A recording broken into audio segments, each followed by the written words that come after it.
로비에서 보고 올라온 자전거가 저게 몇 갠데 하고 어떻게 하면은 그걸 내가 뽑을까 이 생각만 하고 있다가 말씀을 놓치는 일이 없기를 바라고요.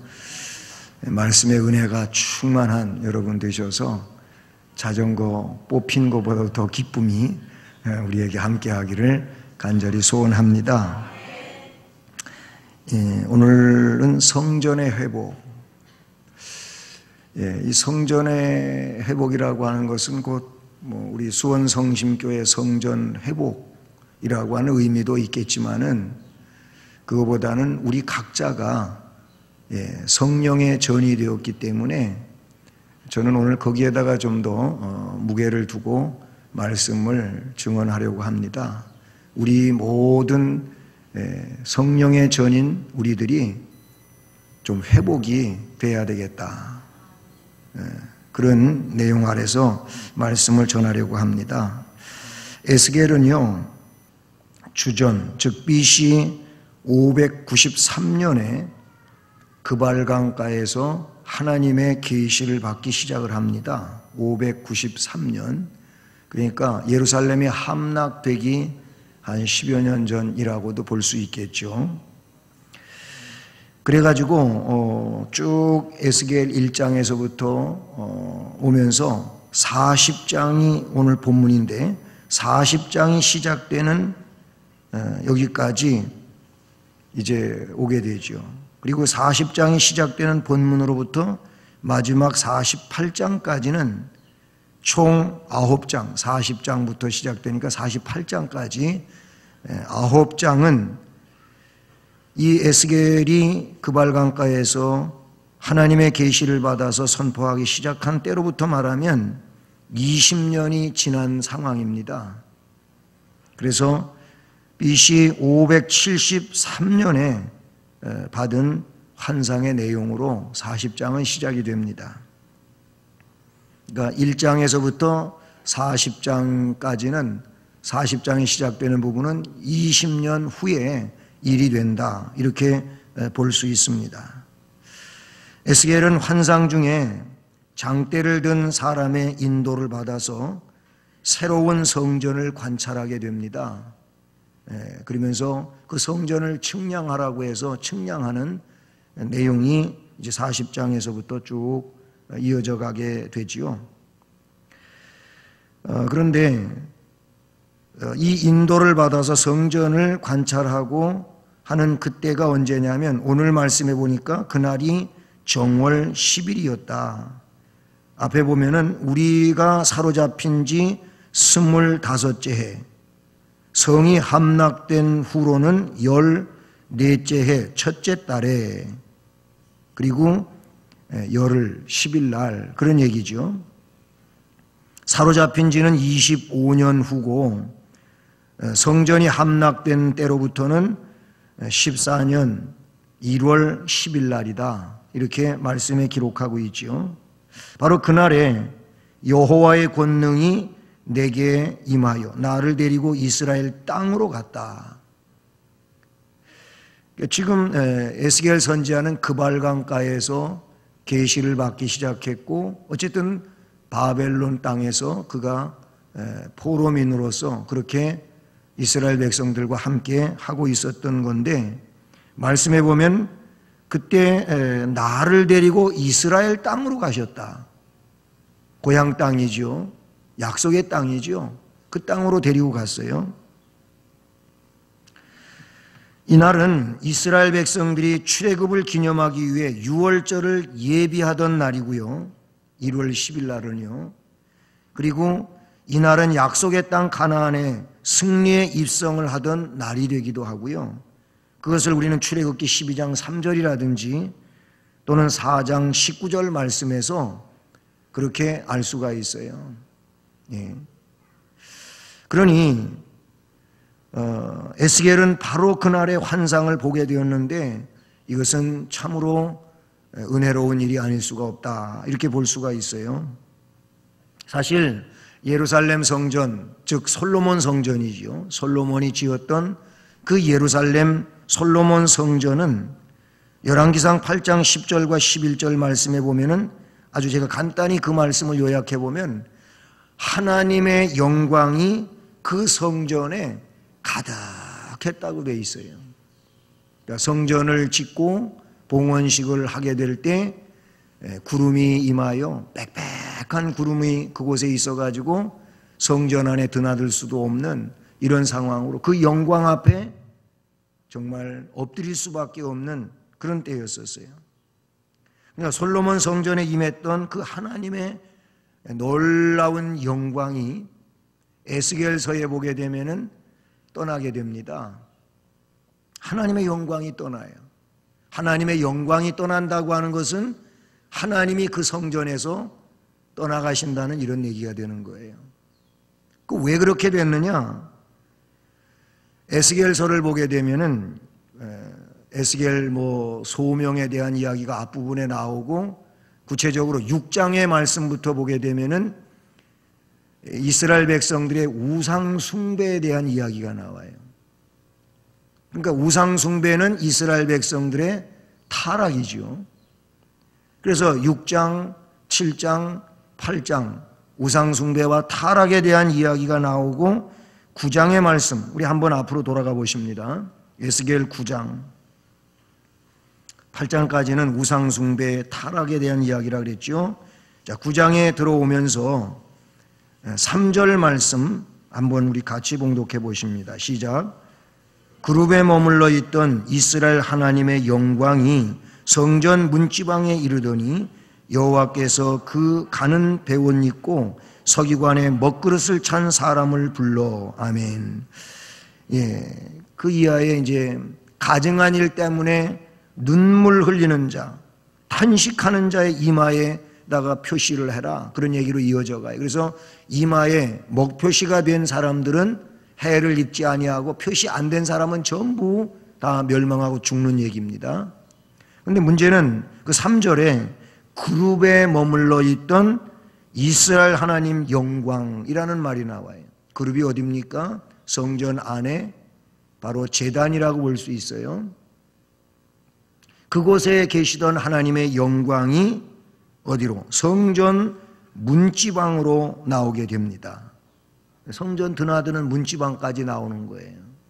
그러니까 저 성전 안에서부터 문지방까지는 그래도 많이 밀려 나온 상황이잖아요. 다시 넘겨서 10장 4절 보세요. 똑같은 얘기인데 10장 4절 읽습니다. 시작. 여호와의 영광이 그룹에서 올라와 성전 문지방에 이르니 구름이 성전에 가득하며 여호와의 영화로운 광채가 뜰에 가득하였고. 아직까지는 성전 문지방에 머물러 계시는 것을 말씀해 주고 있지요. 그룹에서 문지방까지. 다시 10장 19절 같이 읽습니다. 시작. 그룹들이 날개를 들고 내 눈앞에 땅에서 올라가는데 그들이 나갈 때에 바퀴도 그 곁에서 함께 하더라. 그들이 여호와의 전으로 들어가는 동문에 머물고 이스라엘 하나님의 영광이 그 위에 덮였더라. 자, 문지방에서 어디까지 왔어요? 동문까지 나와. 동문까지. 더 멀찌감치 여호와의 영광이 성전을 떠나게 되는 것이죠. 그 다음에 한 군데 더 11장 넘어가서 23절 같이 읽습니다. 시작. 여호와의 영광이 성읍 가운데에서부터 올라가 성읍 동쪽 산에 머무르고. 이제는 성전에서 동문에서 성읍으로, 성읍에서 성읍 동쪽 산으로 간 거예요. 그러니까 그룹, 성전 안에 계시던 그룹, 거기에서 나와가지고 문지방으로, 문지방에서 동문으로, 동문에서 성읍으로, 성읍에서 동쪽 산 너머로, 이런 식으로 여호와의 영광이 성전을 떠나게 되는 것을 우리가 보게 되는 것이죠. 8장까지 우상 숭배와 타락에 대하여 이야기하고 9장에서부터 11장에 걸쳐서 여호와의 영광이 점점 성전에서 떠나가게 되는 내용과, 그래서 12장서부터 35장까지 어떤 내용들이 나오느냐면은 하나님의 영광이 떠난 이스라엘 백성들에게는 멸망하는 모든 일들이 꼬리를 물고 등장합니다. 성전의 영광, 하나님의 영광이 떠나간 그 이스라엘 백성들과 성전에 미치는 일들이 어떤 것이냐면은 멸망하는 일들이 꼬리에 꼬리를 물고 일어나게 된다. 그런 일들이 어떤 일들이냐? 아주 간단하게 말씀을 드리는 거예요. 참 여러 가지 일들로 표현되어져 있는데 12장 이하에 이렇게 단락단락에 나오는 내용들이에요. 포로, 함락, 종말, 불에 던질 땔감 같은 예루살렘의 주민들, 가증한 예루살렘, 방자한 음녀 예루살렘, 벌받는 예루살렘, 애가, 슬픔의 노래지요. 이스라엘의 반역, 불타는 숲, 여호와의 칼, 풀무불에 들어간 이스라엘, 선지자와 제사장과 고관들의 죄, 녹슨 가마 예루살렘, 주변 국가에 대한 어떻게 말하고 있냐면 암몬, 모압, 세일, 에돔, 블레셋, 두로, 시돈, 애굽 이런 주변 국가까지도 예루살렘의 그런 진노와 함께 전부 심판받고 하는 이런 일들이 에스겔서 12장에서부터 35장까지 이렇게 펼쳐지는 거예요. 한마디로 말하면 타락해서 하나님의 영광이 떠난 그 아름답던 예루살렘 성전을 중심해서 예루살렘과 유대와 주변 국가가 전부 다 망하는 일에 빠진다, 그런 얘기. 우리가 이걸 보면 하나님 영광 떠나는 일이 큰일이에요. 하나님 영광은 괜히 떠나는 게 아니고 범죄, 우상숭배. 우상숭배는 뭐예요? 하나님 대신에 하나님처럼 섬기는 게 우상숭배예요. 골로새서 3장 5절에서는 탐심도 우상숭배라 그랬어요. 탐욕적인 마음들. 물질에 대한 탐욕이 이 시대에는 많지 않습니까? 그런데 성경은 뭐예요? 돈을 사랑하는 것이 일만하게 뿌리가 된다 그랬어요. 그렇게 말하고요. 하나님 백성들도 물질을 탐하고 사랑하는 마음들이 없지 않아 있단 말이죠. 하나님의 자리에 이게 머물러 있으면 결국 하나님의 영광이 떠나게 되고, 하나님의 영광이 떠나게 되면 지금 12장서부터 35장까지의 내용을 요약해서 말씀을 드렸는데 그런 불행한 모습들이 찾아오게 된다, 그런 얘기. 여호와의 영광이 떠나는 일은 그러므로 매우 무서운 일이고 매우 두려운 그런 일이 아닐 수가 없음을 깨닫게 됩니다. 그런데 하나님은 떠나고 영영 돌아오시지 않느냐? 그렇지 않습니다. 하나님이 돌아오시기 위해서 하나님이 먼저 작업하시는데 어떤 작업을 하시느냐 하면은 성결케 하는 작업을 하시는 거예요. 그냥 오시는 게 아니고 하나님이 다시 그곳에 오시기 위하여 정결하게 하신 후에 다시 복을 주시는, 다시 복구시키는 그런 일을 하신다는 거예요. 그냥 되어지는 게 절대 아니에요. 성경에 그렇게 명확하게 우리에게 말씀을 해주고 계시어요. 자, 그래서 35장까지가 그런 내용이라 그랬잖아요. 그럼 36장을 한번 펼쳐보시길 바랍니다. 에스겔서 36장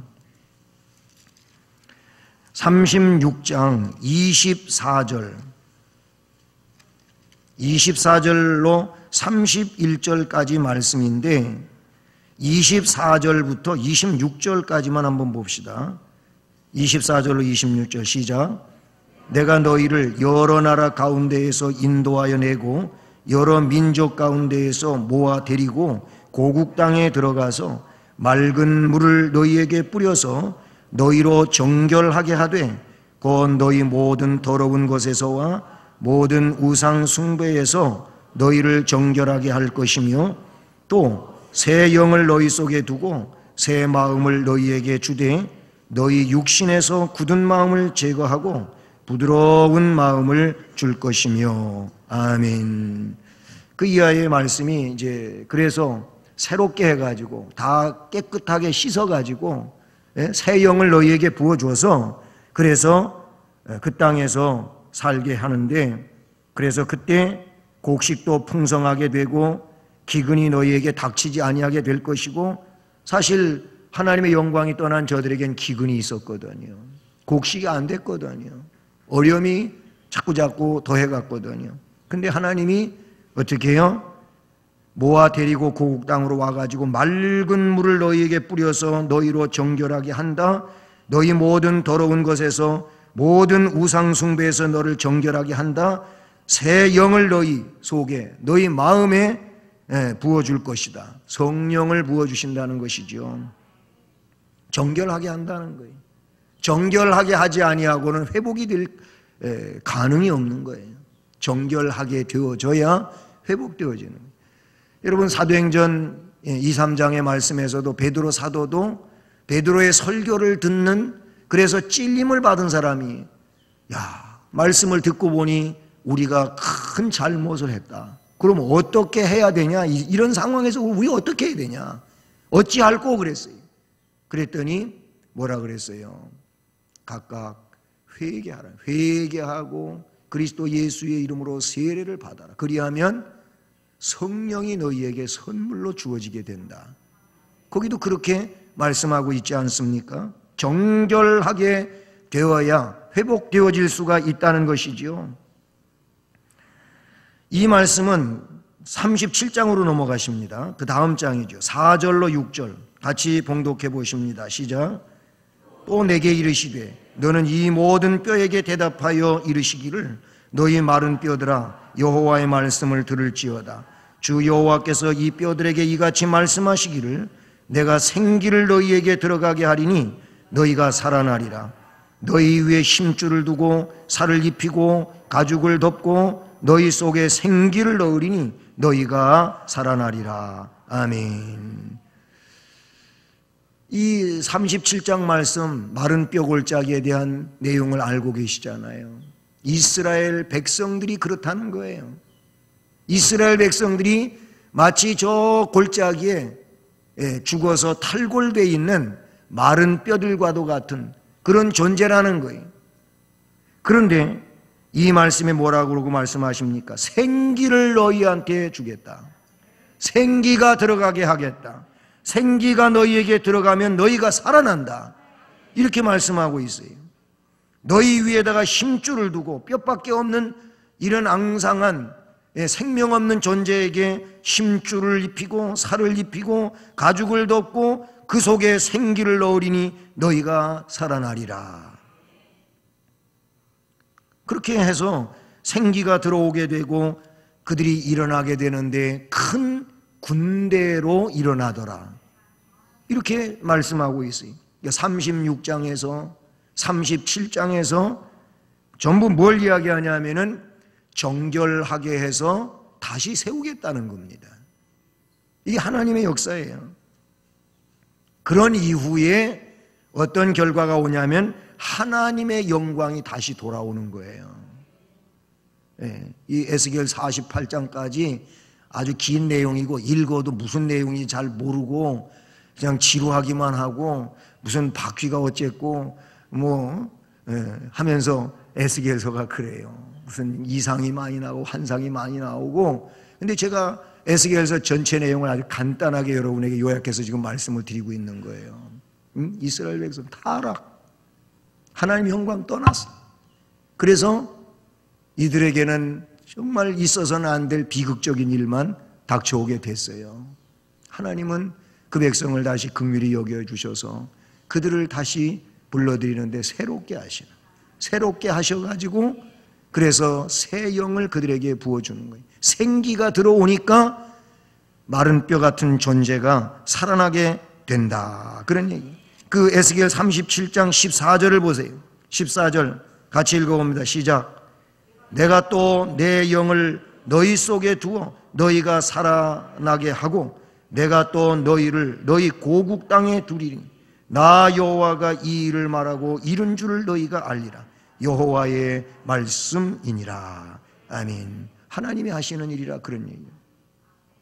그렇게 하고 이제 40장까지 오게 된다 그런 얘기. 그래서 40장 오늘 본문의 내용이 나오고 40장 본문 이후에 5절서부터 동쪽을 향한 문이 나오고 그 다음에 바깥들이 나오고 북쪽을 향한 문이 나오고 남쪽을 향한 문이 나오고 안뜰 남쪽 문이 나오고 안뜰 동쪽 문이 나오고 하면서 성전의 새 예루살렘에 대하여 점점 그 부분을 이 에스겔 선지자로 하여금 어떻게 해요?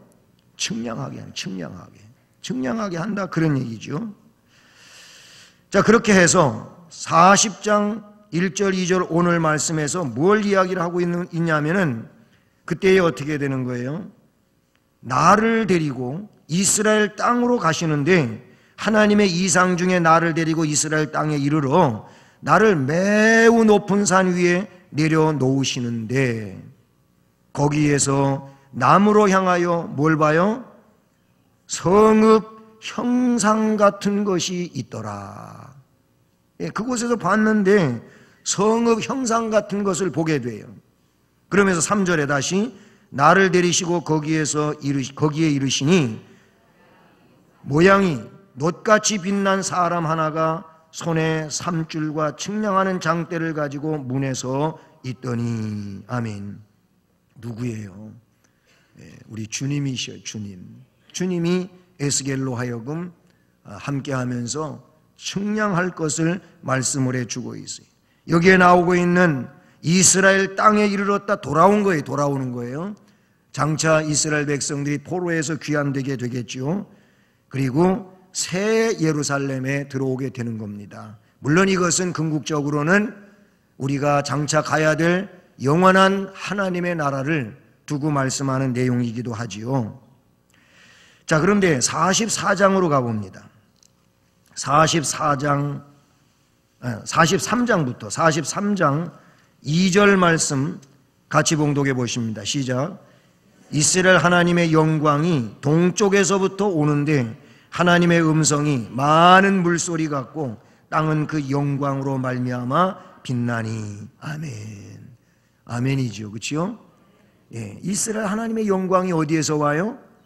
동쪽에서부터 와요. 떠나갈 때 어떻게 갔어요? 예, 문지방에 갔다가 동문으로 갔다가 성읍을 거쳐서 동쪽 산으로 갔다가 하면서 하나님의 영광이 떠났어요. 그렇게 가셨던, 영광이 떠나갔던 그 루트로 다시 어떻게 동쪽에서부터 오는데 하나님의 음성이 많은 물소리 같고 땅은 그 영광으로 말미암아 빛이 나니. 할렐루야. 하나님의 영광이 다시 오시는 거예요. 할렐루야. 다시 44장 1절 그리고 4절 1절 읽습니다. 시작.